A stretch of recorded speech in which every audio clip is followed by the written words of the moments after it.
Mari belajar politik untuk Indonesia yang lebih baik. Please subscribe, like, comment, and share YouTube saya.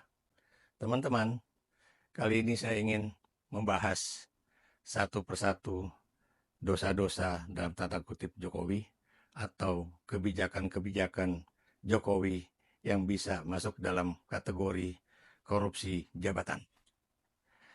Kita tahu bahwa apa yang dibahas oleh banyak orang tentang kasus pagar laut ya, dan juga kebijakan-kebijakan terkait PSN itu adalah hal-hal yang terjadi pada kekinian dan itu mulai terbongkar ya, dan Jokowi terus-menerus itu mengelak ya bahwa dia adalah orang yang terkait dengan persoalan-persoalan tersebut ya.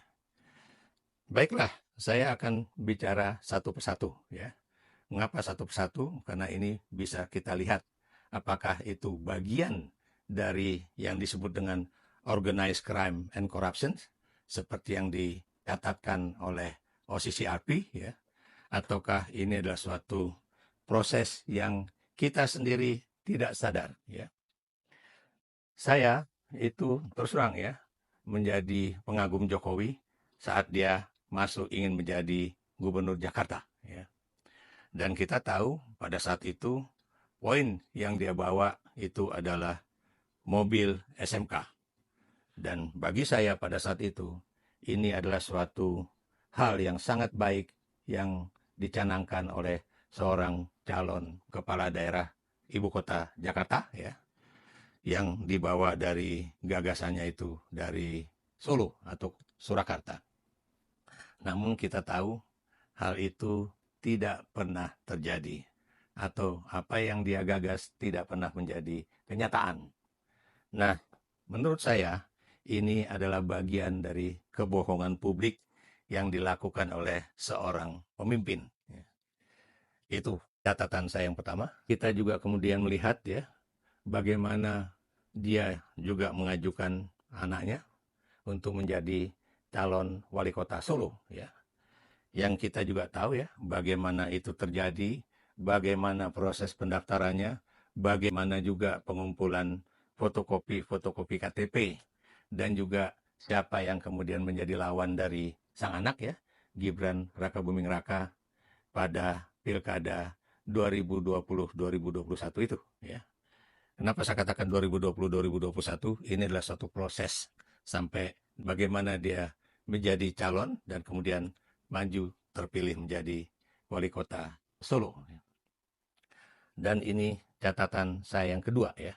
Karena di sini lagi-lagi itu melibatkan aparat ya, baik itu aparat dari intelijen maupun aparat dari kepolisian negara ya. Nah, saya pernah bertanya kepada seorang duta besar ya, yang pada saat itu baru selesai menjabat di sebuah negara di Eropa Barat ya.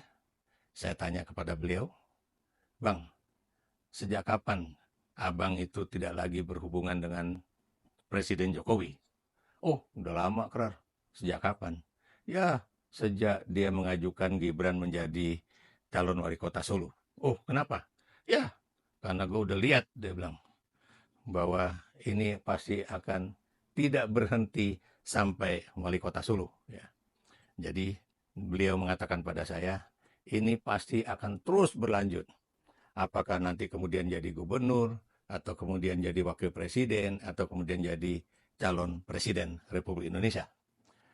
Dan analisis dia pada saat itu ya, itu sekitar tahun 2023 ya. Beliau mengatakan itu pada saya, akhirnya menjadi kenyataan. Itu yang kita lihat ya, salah satu lagi-lagi dosa politik yang dibuat oleh Jokowi. Nah, dosa-dosa politik apa lagi ya? Itu salah seorang teman saya juga ya, seorang pengamat politik, bahkan pernah jadi dosen di Departemen Ilmu Politik FISIP UI, F. Saifullah Fatah. Dia juga mengatakan pada saya Mas udah meninggalkan Jokowi sejak 100 hari pertama dia jadi presiden. Saya tanya, kenapa? Kenapa F? Karena pada saat itu dia melakukan kriminalisasi baik terhadap Abraham Samad maupun Bambang Wijoyanto, ya. Mereka berdua juga adalah teman-teman baik saya, ya. Dan saya kaget, apa yang kamu maksud itu kriminalisasi? Kita tahu ya bagaimana kemudian Abraham Samad itu diisukan bahwa dia punya affair dengan seorang perempuan, kemudian kesalahan-kesalahan yang lain terkait juga dengan persoalan jual beli ruko dan sebagainya dan sebagainya. Itu catatan saya yang lain, ya. Nah, bagaimana ketika saya pulang dari Tunisia, ya, itu saya waktu itu masih meraba-raba, dan pada saat itu saya juga masih memiliki suatu pandangan positif terhadap Jokowi, ya. Saya beri contoh misalnya ketika dia mengatakan, ya, bahwa nggak ada hubungan saya dengan persoalan pembentukan koalisi partai-partai politik yang akan mendukung si A atau si B pada pemilu presiden 2024 kemarin, ya. Bahwa koalisi itu adalah urusan dari pimpinan partai-partai politik. Walaupun kemudian kita tahu bahwa hal itu adalah suatu pernyataan yang dia tutup-tutupi apa yang sedang dia lakukan, ya. Saya beri contoh bagaimana dia memanipulasi Partai Golkar, bagaimana dia juga memanipulasi Partai Kebangkitan Bangsa, ya, dan macam-macam, ya. Sampai-sampai termasuk juga siapa yang akan menjadi calon presiden dari Partai Demokrasi Indonesia Perjuangan, ya, yang dia katakan nanti dulu, nanti dulu. Mereka yang menjadi pendukung Jokowi, tahan, nanti. Janganlah orang yang berambut putih, Bang, itu walaupun orangnya ada di sini, belum tentu itu yang akan kita calonkan, dan sebagainya, dan sebagainya. Akhirnya kita tahu, dia memang tidak mencalonkan Ganjar Pranowo sebagai calon presiden dari Partai Demokrasi Indonesia Perjuangan. Bukan dia tidak mencalonkan, karena memang pencalonan itu adalah hak prerogatif dari Ketua Umum PDIP Megawati Soekarno Putri. Tapi yang ingin saya katakan, dia tidak mendukung.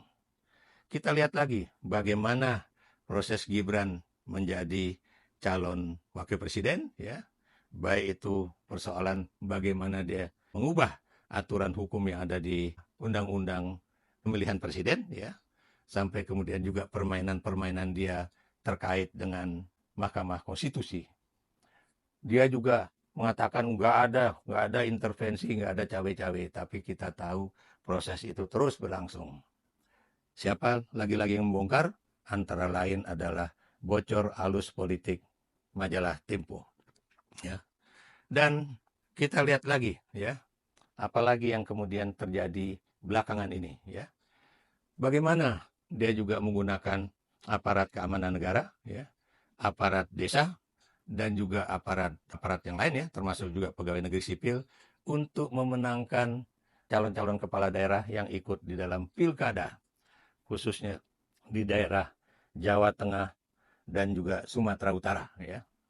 Dia juga berupaya untuk bisa memengaruhi hasil pilkada di Pulau Bali dan juga kabupaten kota yang ada di Bali, dan ternyata tidak mampu.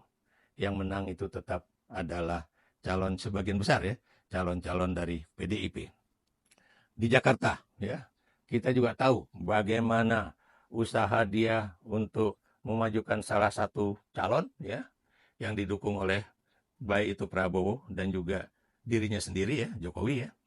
Dan kita juga tahu bagaimana upaya dia agar pasangan tersebut, ya, Ridwan Kamil dan juga Suswono, itu bisa memenangi pilkada di DKI Jakarta melalui 2 putaran, ya.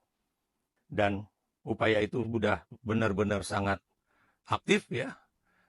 Tapi kita tahu alhamdulillah Presiden Prabowo akhirnya menghentikan upaya-upaya tersebut, ya, dan menerima hasil di Pilkada Jakarta bahwa Pram dan Rano Karno itu memenangi Pilkada Jakarta secara sah dengan 1 putaran.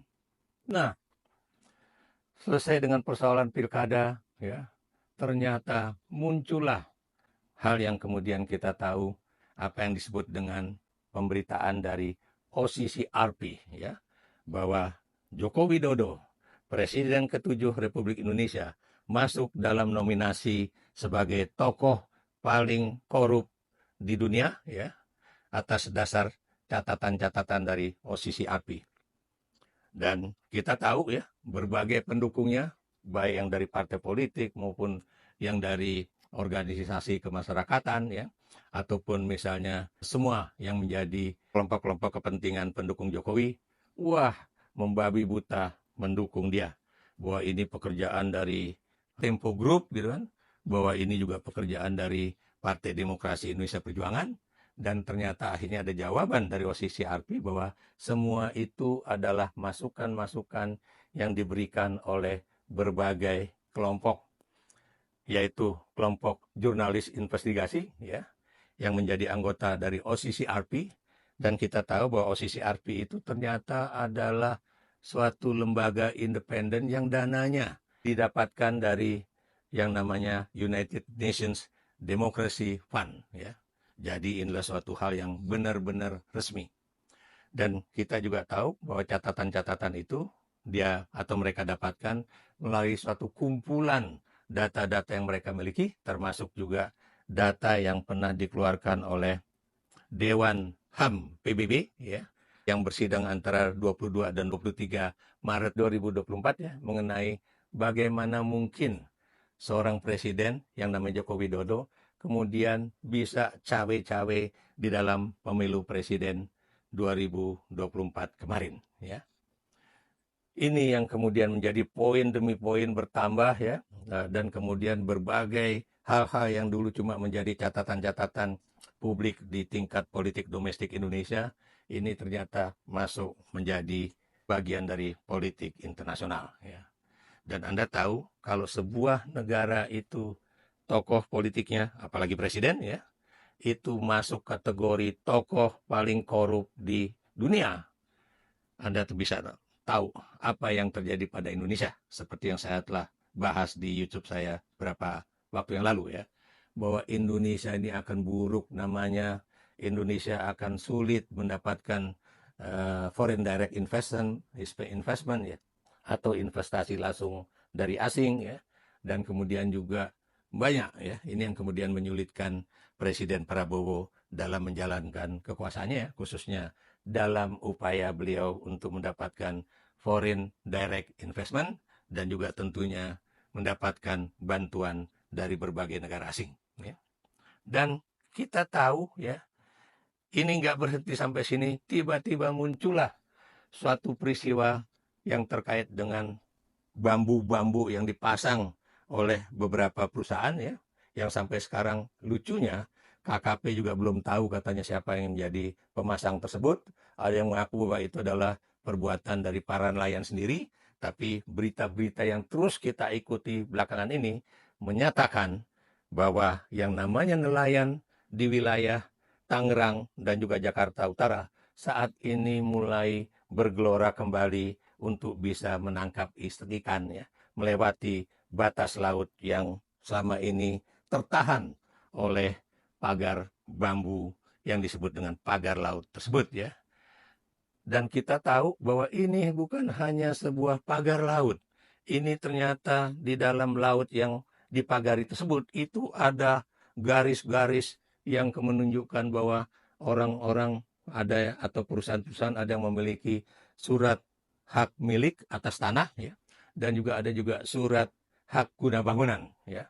Ini yang kemudian menjadi pertanyaan banyak orang, bagaimana mungkin ya, misalnya ya, yang namanya Badan Pertanahan Nasional ya, yang semuanya itu berada di Kementerian ATR dan BPN ya, itu kemudian bisa mengeluarkan hak guna bangunan atau sertifikat hak milik di atas laut ya. Wah, jumpalitan itu informasi yang kemudian disampaikan kepada kita. Seakan-akan ini gara-gara terjadi abrasi laut dan kemudian tadi yang merupakan daratan sekarang menjadi laut ya. Tapi ada satu hal yang kemudian menjadi catatan juga, bahwa mereka-mereka yang memiliki perusahaan tersebut ya, kenapa mereka berani membuat yang disebut dengan pagar laut dan juga mengkapling-kapling laut menjadi SHM ataupun HGB, itu antara lain terjadi sejak Joko Widodo membuat pembangunan baik itu di PIK 2 atau di wilayah lain menjadi proyek strategis nasional ya. Beliau mengatakan bahwa dilihat dulu dong ini prosesnya itu berjalan dengan baik atau tidak ya. Tapi kita tahu sekarang yang namanya AHY ya sebagai Menteri Koordinator Bidang Pembangunan Infrastruktur yang dulu juga pernah menjadi Menteri ATR dan BPN mengatakan bahwa sekarang ada evaluasi terhadap proyek-proyek strategis nasional oleh Presiden Prabowo yang jumlahnya bukan main banyak, 280 PSN, 280 proyek ya. Apa yang saya katakan di sini ya, semua kebusukan-kebusukan, dosa-dosa politik ya, korupsi-korupsi kekuasaan itu satu persatu semuanya muncul ke permukaan ya, yang tadinya itu mungkin terbenam oleh orang-orang yang selama ini mendukung dia dan juga orang-orang yang selama ini selalu berkoalisi politik dengan dia ya.